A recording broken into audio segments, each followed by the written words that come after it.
ဆိုပြီးတော့ရှိရပေါ့နော်ကိုကြိုက်နေတဲ့ကိုရွေးချယ်ပါဖိုင်ဝမ်ကိုရေးပါလားဖိုင်တူကိုရေးပါလားတေချာအာယုံပြီးတော့တေချာရွေးချယ်ပါဝမ်းလိုတူးလိုဝမ်းလိုမလုပ်ပါနဲ့တခုခုပဲတေချာရွေးချယ်ပါရွေးချယ်ပြီးသွားလို့ရှိရင်ဖိုင်ဝမ်ကိုအရင်ဖတ်ပြရပါမယ်နော်ဝေချင်းနဲ့ပတ်သက်ပြီးတော့ကံကောင်းနေလိမ့်မယ်တကယ်လို့ကံကောင်းနေမယ်ဆိုတာမျိုးဟာငွေအများကြီးရောက်လာမယ်ဆိုတာမျိုးတဲ့ကိုယ်စီကနေငွေအများကြီးမထွက်ဘူးဆိုတာကလည်းကံကောင်းမှုတစ်ခုပဲဆိုတာကိုသိထားဖို့လိုအပ်ပါတယ်နောက်တစ်ခုကအသေးအများကြီးထွက်ထားတဲ့သူတွေအနေနဲ့ကလည်းကိုယ်စီကိုတစ်ဖက်ကနေပြီးတော့နီလာတစ်ခုမဟုတ်တစ်ခုနဲ့ပြီးတော့ပြန်ပြီးတော့ဝင်လာဖို့ရှိပါလိမ့်မယ်လို့တွေ့ရပါတယ်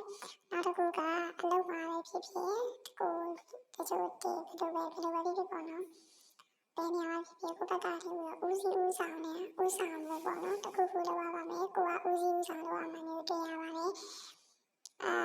ကိုကတော့တချို့လုပ်ချင်တာလည်းရှိတယ်တချို့ကျမလုပ်ချင်ဘူးပေါ့နော်တာဝန်ရတာလုပ်ရတယ်စိတ်ကမတိုက်ပဲကြွဒီလိုမျိုးလေးတွေလည်းတွေ့ရတယ်ပေါ့နော်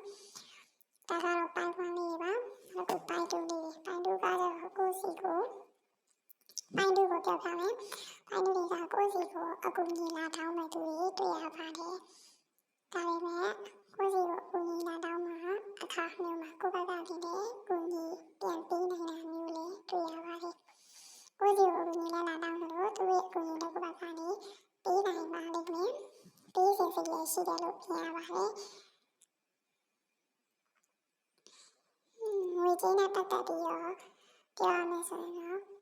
တော့နည်းနည်းတော့ကုန်ပေါက်လေးရှိနေပေါ့နော်ဒါလေးကတော့တတိထားပါမယ်ဒါပေမဲ့ကိုစီကိုညီတောင်းမဲ့သူရလာနိုင်တယ်ပေါ့နော်အဲ့ဒါကြလို့ရှိရင်ကိုညီပေးလိုက်ပါကိုကအကူညီခံရမယ်ပေါ့နော်ငွေကြေးနဲ့ပတ်သက်ရင်တော့ခုနကပြောအနေနဲ့ကုန်ကြမှုလေးရောရှိတယ်လို့ထောက်ပေါက်လေးတွေ့ရတယ်ပေါ့နော်ဒါလေးတိကျသိဆိုင်ပါ